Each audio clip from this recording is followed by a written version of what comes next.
بسم اللہ الرحمن الرحیم۔ ناظرین کرام، ایک میسج آپ نے بھی پڑھا ہوگا اور وہ میسج میں نے بھی پڑھا، بلکہ بہت سے لوگوں کی طرف سے وہ میسج مجھے وصول بھی ہوا ہے، اور وہ میسج یہ ہے کہ کسی بھی قوم پر عذاب نماز اور روزہ چھوڑنے کی وجہ سے نہیں آیا، بلکہ جب بھی کسی قوم پر عذاب آیا تو وہ ظلم، زیادتی، جھوٹ، کم تولنے، کم ناپنے کی وجہ سے عذاب آیا۔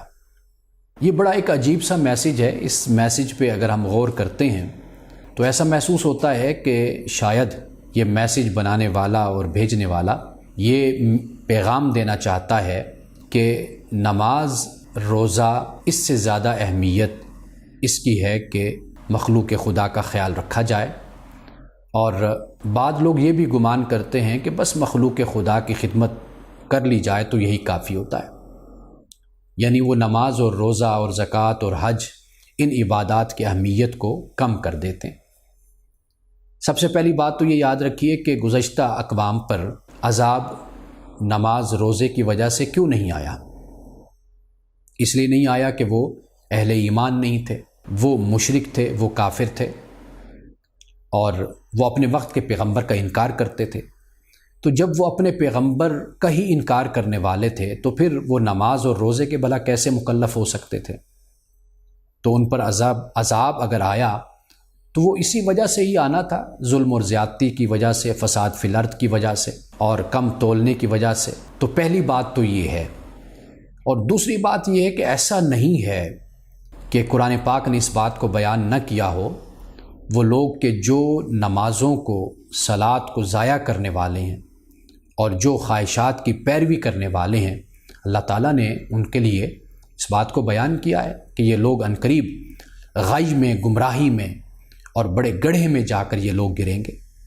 فخلف من بعدهم خلف اضاعوا الصلاۃ واتبعوا الشہوات فسوف یلقون غیا، یہ قرآن پاک سورۃ مریم میں بیان کرتا ہے کہ پیغمبر وہ تھے کہ جو نماز کے پابند تھے، خواہشات کی پیروی کرنے والے نہیں تھے، خواہشات نفس کی۔ بعد میں آنے والے جو ناخلف ہیں، ان کا کردار یہ ہے کہ انہوں نے نمازوں کو ضائع کیا۔ تو نمازوں کو ضائع کرنا یہ بھی ایک سبب ہے خدا کے عذاب کا، خدا کی ناراضگی کا اور جہنم میں جانے کا۔ اس لیے یہ بات یاد رکھیے کہ پہلی قوموں پر عذاب نماز اور روزے کی نہ آنے کی وجہ یہ ہے کہ وہ اہل ایمان ہی نہیں تھے۔ نماز روزہ تو اہل ایمان پر فرض ہے نا، وہ مکلف ہوتے ہیں۔